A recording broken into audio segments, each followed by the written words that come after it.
Hoy vamos a hablar de la fe. Sí. Y el título de esta reunión, de esta meditación es ¿dónde está tu fe? La palabra de Dios nos enseña que la vida cristiana es de principio a fin una vida de fe. Hebreos 11:6 dice que sin fe es imposible agradar a Dios.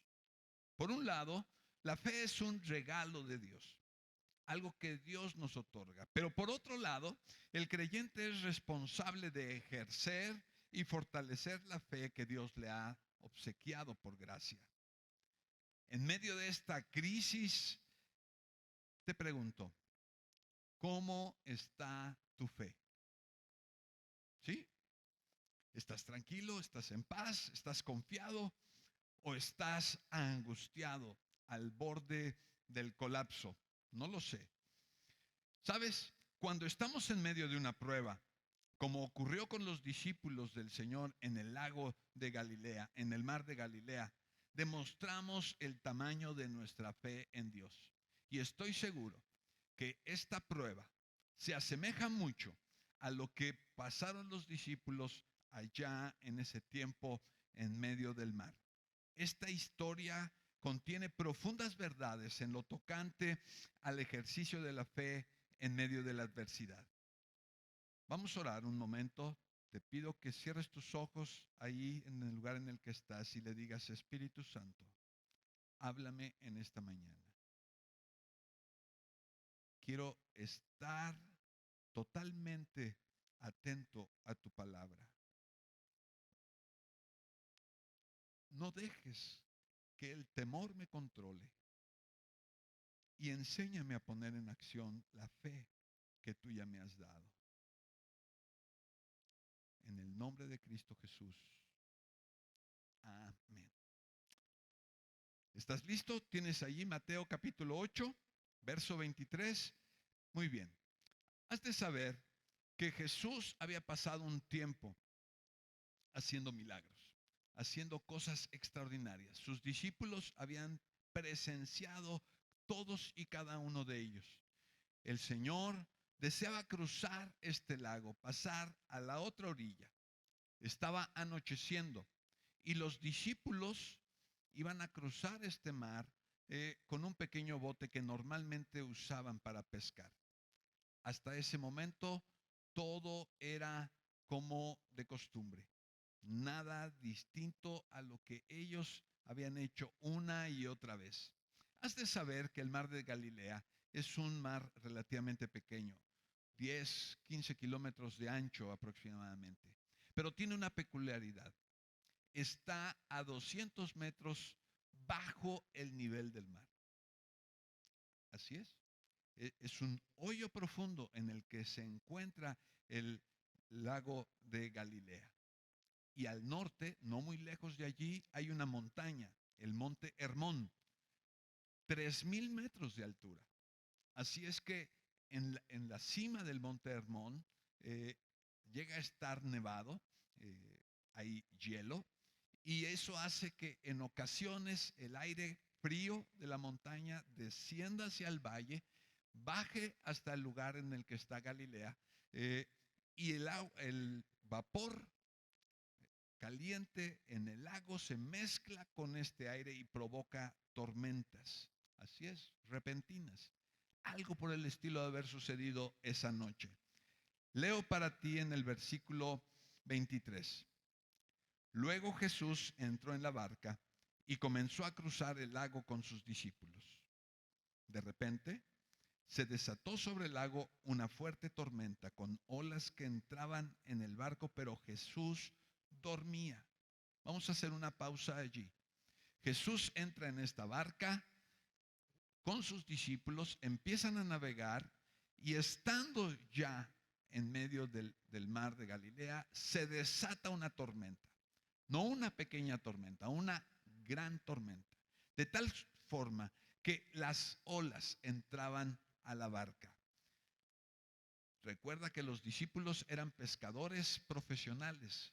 Sabían, y no era la primera vez que estarían en una situación similar, pero en esta ocasión ellos se alarmaron. Aquí algo peculiar es que Jesús estaba durmiendo.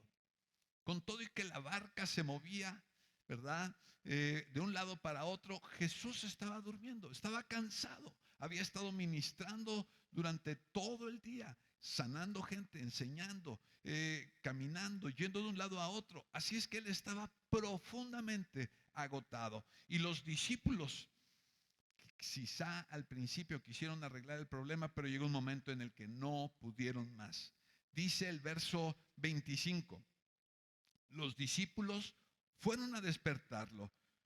Señor, sálvanos, nos vamos a ahogar. Ellos gritaron. Jesús, me quiero imaginar, se despierta, ¿verdad? Verso 26 les dice, ¿por qué tienen miedo? Tienen tan poca fe. Jesús los está regañando. No sé si te das cuenta. Verso 26, la segunda parte dice, entonces se levantó y reprendió al viento y a las olas y de repente, di conmigo de repente, en tu casa no dijiste, ¿eh? Vamos, estás en tu casa, de repente, muy bien, hubo una gran calma. Qué historia tan interesante. Vamos a desglosarla, vamos a ver qué nos tiene el Señor para nosotros el día de hoy. ¿Cómo debemos reaccionar ante una crisis? ¿Cuál es la actitud que debemos de tomar? ¿Cómo la fe se manifiesta en estas situaciones? Regresemos al verso 25. Los discípulos han perdido la compostura. Dice que le gritaron a Jesús, sálvanos, nos vamos a ahogar. Ellos estaban llenos de miedo. Lo primero que tú debes de aprender es que la fe rehúsa dejarse controlar por el miedo. La fe rehúsa dejarse controlar por el miedo. En medio de esta situación difícil, Cristo reprende a sus discípulos y les dice, ¿por qué tienen miedo? ¿Qué pregunta, no crees? Era más que obvio la razón por la que ellos tenían miedo. Sin embargo, la pregunta de Jesús no va al temor por la tormenta, sino a lo que hay en el corazón o a la falta de lo que ellos necesitaban en su corazón. Ellos habían perdido el control de sí mismos, se habían apanicado, como mucha gente hoy en día. Espero que tú no hayas caído en ir a comprar 4 o 5 de esos paquetes de papel higiénico. ¿Para qué?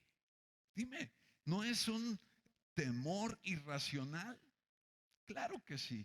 Tú y yo tenemos que aprender a controlar el miedo. Así que Dios, Jesús, en este momento no se disgusta porque ellos tengan temor, porque ellos vean la tormenta y vean el peligro en el que se encuentran, sino que Jesús los reprende por apanicarse, por dejarse controlar por el miedo.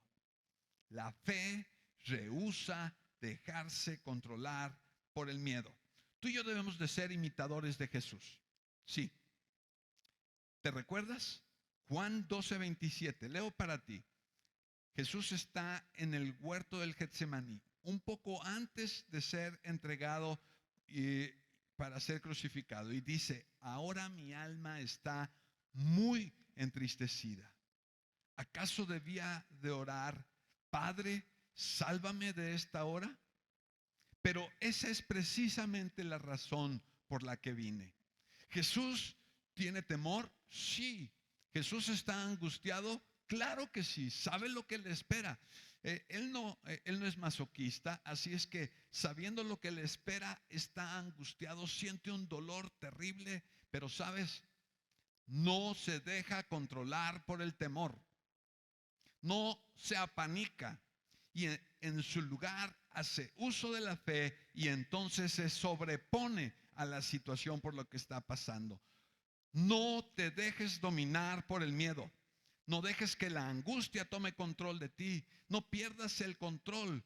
Es normal que en estas situaciones de crisis tengamos temor, nos sintamos incómodos, pero es el momento de confiar en Dios. Es el momento de controlar nuestras acciones, nuestras reacciones y creer plenamente que Dios está por nosotros. ¿Le podemos dar un aplauso a nuestro Dios?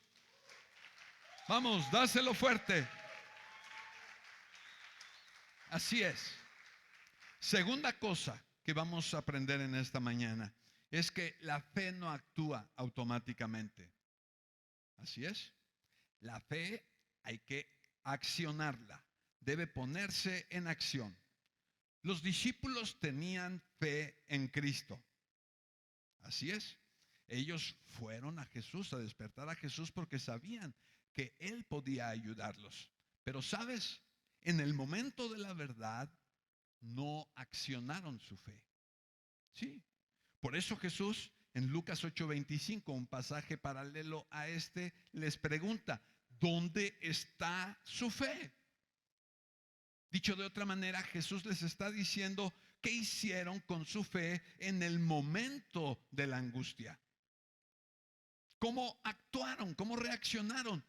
Porque su fe no se ve, ¿verdad? ¿Sabes? Para impedir que la angustia cubra nuestro corazón, debemos actuar con nuestra fe. Como el salmista, Salmo 56:3. Espero que lo puedas consultar más tarde y quizá esté apareciendo en la pantalla. En el día que temo, yo en ti confío. Nota lo que está diciendo el salmista. En el día que temo, en los tiempos del coronavirus, ¿verdad? Yo en ti confío. Él está actuando. ¿Tiene temor? Sí, pero no se deja controlar por él. Actúa y entonces empieza a confiar en él, a poner paz en él, a estar tranquilo. Este salmista no oculta ese temor. ¿Sabes? La fe y la incredulidad son dos cosas que nos acompañan a todos en todo momento. Yo quisiera decirte que como pastor nunca tengo miedo. Pero sí me da miedo. Me atemorizo en algunas ocasiones. Pero, ¿sabes? Como dicen por ahí, ¿verdad? Luego me acuerdo de Dios y se me quita. Así es que puedo confiar que Dios es grande, que Él es poderoso y que entonces puedo confiar plenamente en Él. Vamos a ver tres consejos para que tú puedas vencer la incredulidad. Yo te pido que allí en la red tú nos puedas compartir de qué manera podemos vencer la incredulidad. ¿Cuál es la receta de la abuelita, verdad? Para vencer la incredulidad y poder encontrar paz. Yo te voy a comentar tres consejos. El primero, para vencer la incredulidad, tú necesitas conocer a Dios y sus promesas. Necesitas saber, ¿verdad? Lo que Dios es. ¿Quién es Dios? ¿Me podrías mencionar algunas cosas? ¿Quién es Dios? Dios es todopoderoso. ¿Quién más? Él es soberano. Él tiene control de todo. Él es el creador de todo lo que existe.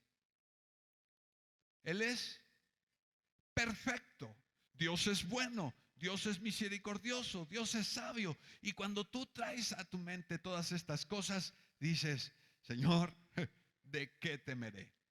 El salmista, ¿verdad? En el Salmo 42:5 dice, ¿por qué te abates, oh alma mía, y te turbas dentro de mí? Espera en Dios. Tú te tienes que hablar a ti mismo en un momento como este. Si es necesario, vete al espejo y habla y dile, ¿por qué te abates? A ver, Carlos, ¿por qué estás angustiado? ¿Por qué estás turbado? Espera en Dios que Él es fuerte. Espera en Dios que Él es perfecto. Espera en Dios que sabe lo que hace. Espera en Dios que es bueno contigo. Y entonces toma nuevas fuerzas. ¿Crees que lo puedas hacer?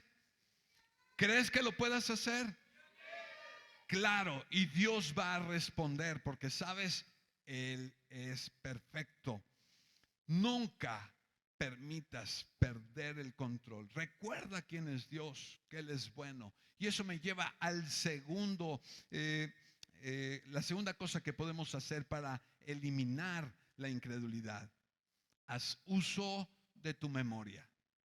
Yo sé que hay una edad a la que llega uno a la que se le olvida todo, ¿verdad? Pero es tiempo de recordar. Es tiempo de traer a la memoria lo bueno que es Dios. Fíjate, Asaf, Salmo 77, versos 10 y 11, dice: traeré pues a la memoria los años de la diestra del Altísimo. Me acordaré de las obras del Señor. Sí, haré yo memoria de tus maravillas antiguas. En momentos como estos, lo que tenemos que hacer es recordar cómo ha sido Dios en el pasado, y quizá en el pasado muy distante. Y podemos irnos a la historia de Israel, cómo los sacó de Egipto, cómo los protegió en el desierto. Estamos leyendo la Biblia, estamos terminando el libro de Deuteronomio, y podemos recordar el poder de Dios para suplir a su pueblo y mantenerlo en vida y aún multiplicarlo en las peores circunstancias. Pero te recomiendo que luego recuerdes cómo ha sido Dios en tu vida en el pasado. ¿Te ha dejado? Jamás nos ha dejado. Hemos pasado otras epidemias, pandemias, como el H1N1 hace más de 10 años, y Dios poderoso nos mantuvo con vida, nos llevó adelante. Esta es otra situación difícil, pinta para ser más complicada que la del H1N1, pero ¿sabes? Dios es poderoso para guardarnos sin caída. Amén. Dios está contigo y siempre te sostendrá. Dale un aplauso a tu Dios. Dáselo fuerte.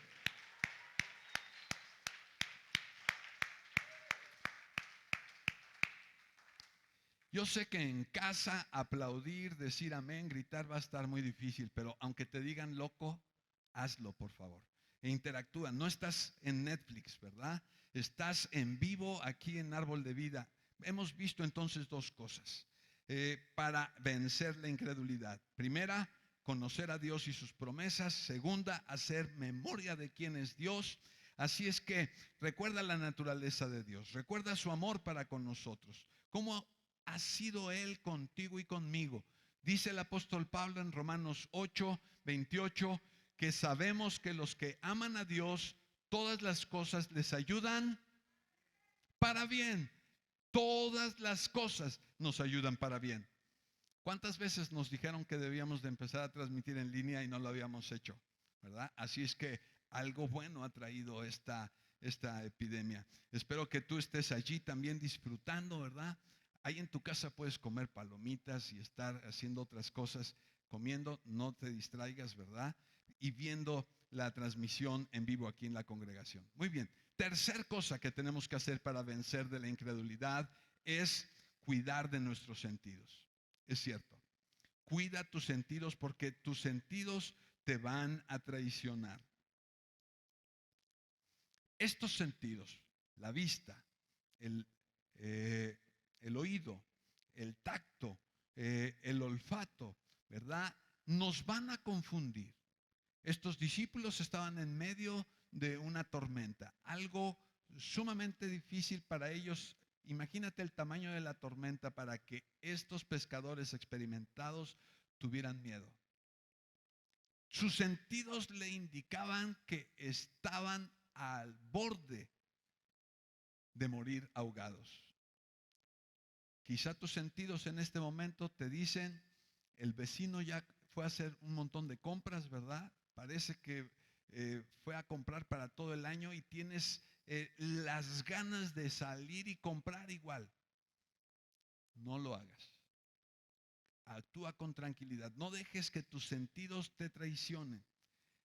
La fe tiene que venir por encima de los sentidos.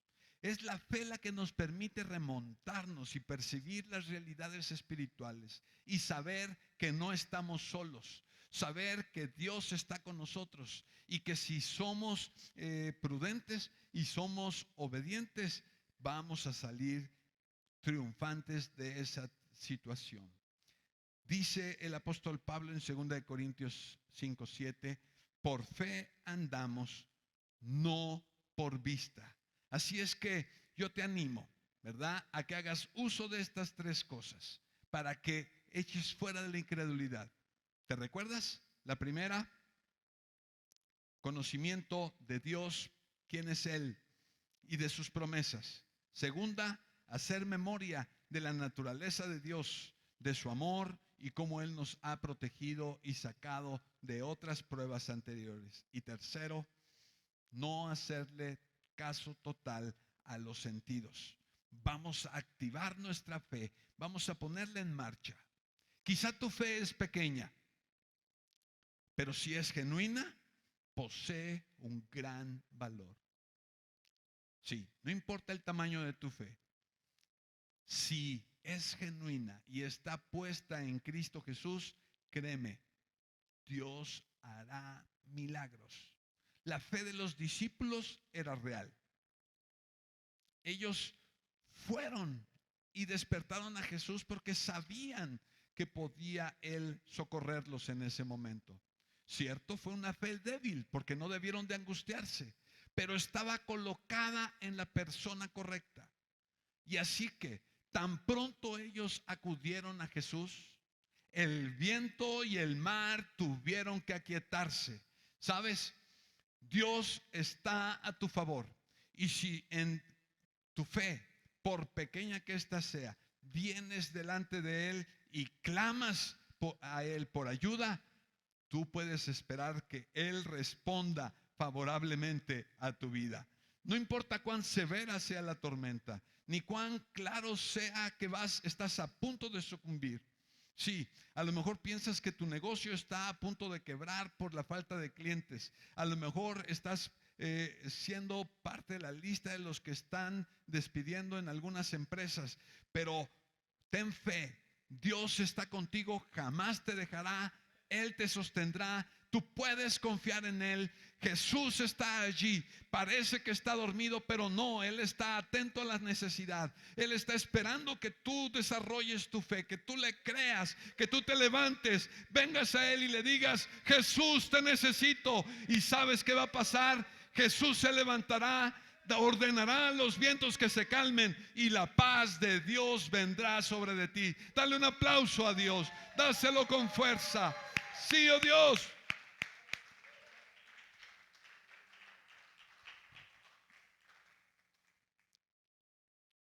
Yo te invito a que ahí en tu casa, aquí en tu lugar, cierres tus ojos un momento y le digas: Señor, yo creo y confío en ti. Te pido, como el padre de ese joven, ayuda mi incredulidad, fortalece mi fe. Señor, que en estos momentos de angustia no decido no dejarme controlar por el temor. En su lugar, decido poner en acción mi fe y creerte a ti. Señor, no entraré en pánico. No entraré, Señor, a ser irracional. Confío que tú eres todopoderoso, que eres un Dios bueno y que peleas por nosotros nuestras batallas. Sí, Señor, estamos creyendo que en nuestro estado esta infección se parará y que no crecerá desmesuradamente, que las acciones que se han tomado en el gobierno, Señor, para evitar el contagio darán buenos resultados. Estamos pidiéndote, yo te pido que clamemos por las personas que están enfermas. Vamos a clamar por aquellos que ya están contagiados y quizá no lo sepan. Ahí en tu lugar, clama a Dios y dile: Señor, estamos rogando que tú tengas misericordia de estas personas. Quizá no te conozcan, quizá están angustiadas, quizá, Señor, sienten que se les viene el mundo encima, que no hay un mañana. Padre, que ellos puedan escuchar esta predicación, puedan escuchar a alguno de tus hijos llevándoles una palabra de aliento y que su corazón se fortalezca, Señor, y ellos puedan saber y experimentar que tú eres el Señor Rafa, nuestro sanador, en quien podemos confiar. Tú eres nuestro Dios todopoderoso que tiene control de todas las cosas. Padre, en ti estamos confiados, en ti estamos completamente confiados, estamos esperando en ti. Dios, concédenos ojos para ver la manera en que tú estás actuando, una mente para recordar cada una de tus promesas, tus, Señor, tus características que son incomunicables, Señor, que podamos glorificarte aún en medio de la aflicción. Si Jesús no está en tu barca, si Jesús no está en tu vida, tienes razón para estar angustiado. Tienes razón para sentir temor y dejarte llevar por el pánico. Pero tengo una buena noticia para ti. No tiene que ser así. Invita a Jesús a tu vida. Recíbele en el corazón. Quizá tú has tratado de vivir de una manera independiente. Es el momento de arrepentirse y de venir a Dios y decirle: creo en ti, me arrepiento de todo corazón. Si tú lo quieres hacer, te invito que allí, en tu lugar, hagas esta oración conmigo. Padre, reconozco que he pecado y no hay nada que yo pueda hacer para remediarlo. Me arrepiento de todo corazón. Quiero volver a ti. Que Jesús entre a mi vida. Perdóname toda mi maldad. Límpiame. Recibo de ti el regalo de la vida eterna.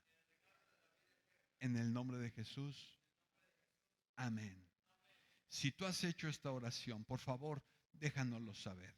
Mándanos un mensaje. Queremos ponernos en contacto contigo. Tú has pasado de muerte a vida. Jesús está en tu barco. Y aunque creas que Él está indiferente, que Él está dormido, tiene cuidado de ti y no te ahogarás. No te pasará absolutamente nada. El Señor es tu fortaleza. E iglesia, si tú tienes a Jesús en tu corazón y tienes temor, déjame decirte, no tengas pena de decirlo. Es normal en estos tiempos de dificultad, de crisis, tener miedo. Pero no dejes que el miedo te controle. No dejes que el miedo te angustie. Si Jesús está en tu barca, no hay razón para angustiarse. En Él tú puedes estar confiado. Así es que levanta tu mano ahí en tu lugar y dile: Señor, yo creo y confío en ti. Yo quiero, Señor, accionar mi fe y no voy a dejar que el pánico se apodere de mí. Padre, tú conoces el corazón de cada persona que nos está escuchando y nos está viendo en este momento. Si te tienen a ti en el corazón, yo te ruego que ellos puedan activar la fe que tú les has regalado y que puedan confiar plenamente en ti, saber que tú cumples tus promesas, que tú eres, Señor, Dios todopoderoso, bueno, y que en medio de toda esta confusión algo bueno tienes para cada uno de nosotros.